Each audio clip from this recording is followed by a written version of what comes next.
Guys, Skirk is almost here. Her kit is basically finalized now, and in this video I'll go over what she's looking like, as well as what her teams look like, in order to evaluate her from a meta standpoint, at least in terms of numbers. So, the stream for the new patch is near, just 2 days from now, and after that drops I'll release a bigger, more conclusive video on Skirk, but I thought of doing this one as well, so I can focus more on certain things. For example, more detail about her compositions, what changed about her in the last few weeks of beta, and some controversies talk as well. So, starting from the beta changes, not much about her kit changed from a numbers standpoint. The only significant shift in this sense is that her elemental burst got buffed a bit, which makes her nuke-based playstyle stronger. Quality of life-wise, she got modified a bit as well, although there is a good and a bad news here. The good news is that her second passive, which massively increases her multipliers if Hydro Cryo allies on the team hate opponents, got changed from requiring them to deal damage to just unleashing the attack in general. The difference this makes is that in instances where said characters cannot deal damage, the multipliers increase still stays consistent. This could happen, for example, against the Hydro Tulpa for Hydro characters on the team, since the former is immune to the element, or against shields blocking frontal attacks. Basically, there is no stopping Skirk when it comes to her reaching her damage ceiling consistently now. Meanwhile, the bad news is that they changed how her Serpent points work. Just as a reminder, Skirk can use Serpent points in 2 ways, either to stay on field and attack opponents with powered up charge or normal attacks, or to use her strong nuke elemental burst. Previously, something that opened up for interesting strategies is that a remaining amount of Serpent points would carry over between abyss rooms, meaning that she could potentially start the next room with enough points to use a quick nuke elemental burst. However, this perk of hers got removed, meaning the points won't carry over anymore, and so overall her potential for quirky tactics such as this one got somewhat limited.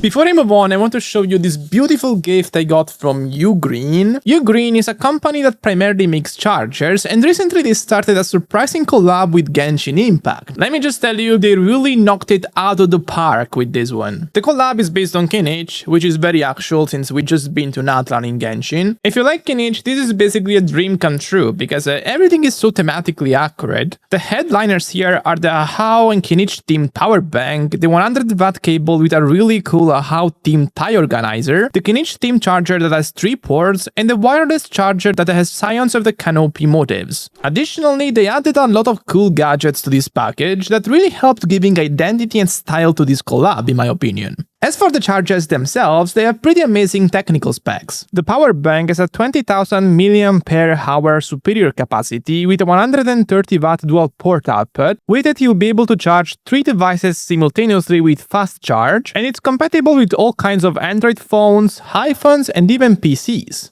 As for the normal charger, it also has 3 ports at 65 watt output, and something I like here is its portability, since it's very slim and can fit in all kinds of tight spaces. Again, even this one is able to charge 3 devices at the same time, which comes quite in handy. Lastly, the wireless charger, that has a Qi 2 certification and an output of 15 watt of fast charging for iPhones. If you check the link in the description below, you'll be able to find all of these fantastic Kinich-themed fast charging adventure kits, while also getting up to 30% off on the cost and the possibility to enter Ugreen's massive giveaway, so that hopefully you can win the same package I got. And that's pretty much it for the changes to our base kit in beta, and honestly it was pretty tame all around, especially considering that quite a few people were dissatisfied with the state of her kit, specifically because of how limiting it was in terms of team construction. In fact, Skirk pretty much needs her team to be solely composed of Cryo and Hydro characters to be any good, and frankly, this isn't a restriction I think she needed. I'll go more in depth on this later, but first I want to talk about her teams, so I can contextualize this topic better. Based on how things are looking now, it seems that Skirk is gonna enter the meta as the second best DPS in the game in terms of theoretical damage ceiling, below just Mavuika. Keyword theoretical damage ceiling. I'm not necessarily saying Skirk will be the second best DPS in the game in all situations, but just that her team's damage ceiling could be that high. Within the Cryo Hydro archetype, she has a variety of themes, but her flexibility is not the best. Mainly, she relies on Escoffier Escoffier. Maybe more than any other character in the game relies on somebody else. You could see it as a Shelling Bennett type reliance. The reason is that Escoffier is essentially broken within this niche, since she reduces resistance to Hydro and Cryo by a lot, something you can't get on this type of composition otherwise due to the lack of characters like Kazuha and Shilonen. She provides healing to enable Furina also, and on top of that, she's one of the best sub-DPS in the game. You can pick anyone, any other Cryo or Hydro character to replace her, and the results just won't be anywhere near close. This, however, doesn't mean she's unusable with other. Honestly, the teams with alternatives such as Charlotte, Citlali, and Mika can still produce relevant output.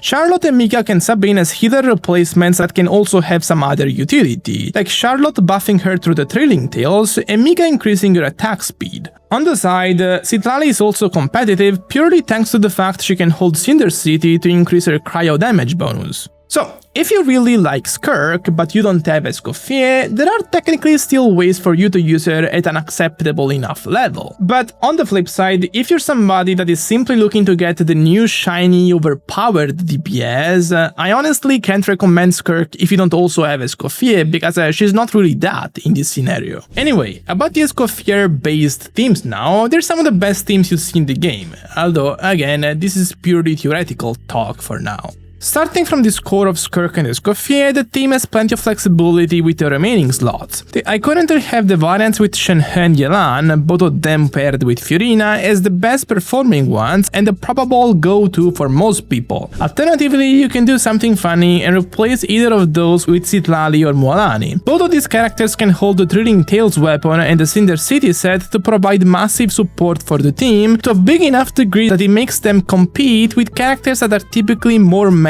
for this role. Not only the teams are comparable in terms of total damage, but they should also have faster execution, because with both Mualani and Citlali, you only need to use their skill in order for them to contribute to the fullest, so I wouldn't be surprised if they become popular for speed clear purposes. You can also replace Furina here, although with worse results. Honestly, excluding Escoffier, Furina is the character that helps Skirk the most. You can still take her out for any of the good options, for example Yelan or Mualani, and it will be pretty good, just maybe not quite as good. Also, I want to point out that Skirk's playstyle can be quite varied in these teams. In all of the teams I've shown so far, you have her simply taking the field at a certain point of the rotation to start a normal attack spam window. However, as I said earlier, Skirk also has a nuke elemental burst that can deal a lot of damage, and there are ways for her to integrate it with good results. The reason I haven't done it by default is that the burst consumes all of her points, ending her uptime, so it can't just be chained with her normal attacks window. After that, she'd have to wait 8 seconds to be able to use the skill again and start another window. With this premise, the alternative solution is obvious. Simply use the skill and the burst first, wait for the cooldown to end and set up some supports again, and then start a second on-field window with Skirk.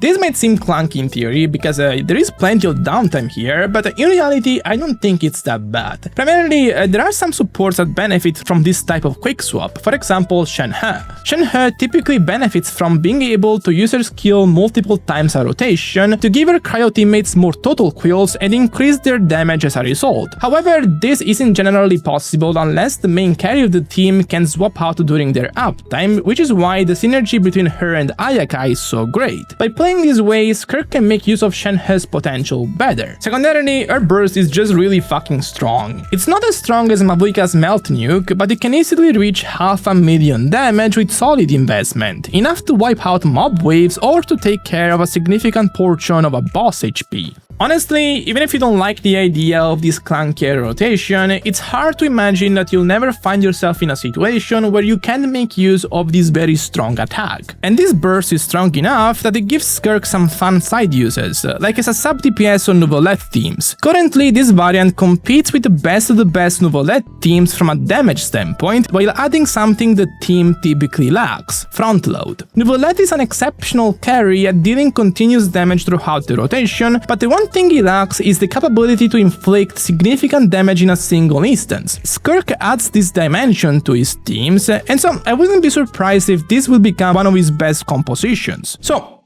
Overall, granted you have Escoffier, there are plenty of ways you can make Skirk look amazing, and in that scenario, she becomes a great pull. Does that, however, make up for the restrictions she has and make her design overall good? I don't think so. I summarized what I thought about it in a Twitter thread I made a while ago. My problem with Skirk is that it's not like they're giving her this team restriction with the trade-off that she makes the archetype really good, like for example they did with Kinage and Burning or Nilu and Bloom. This is actually a description that fits Escoffier better, because she's the one that offers something invaluable to the Freed's core. Meanwhile, Skirk has this restriction, even to a bigger degree than Escoffier does, but if you don't have the latter, Skirk's team will be just decent. And so the result is that Escoffier has these restrictions, but as a trade-off, she makes the archetype really strong, while Skirk has these restrictions only to tie her to Escoffier. In other words, if you take Skirk by yourself, the restrictions in her kit aren't justified at all, and they only exist to make you feel like you have to pull for Escoffier. And I get that if they made Skirk more powerful than this, then maybe the combination between her and Escoffier could have been a bit too overpowered compared to most of the meta,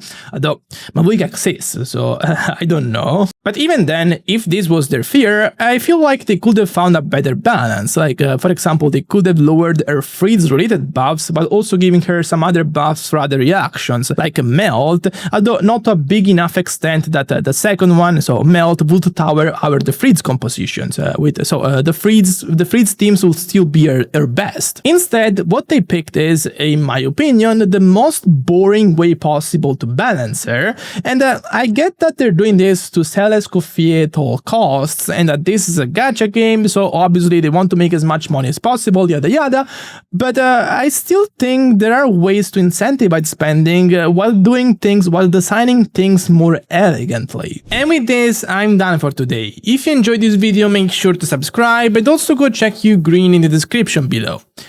Bye bye.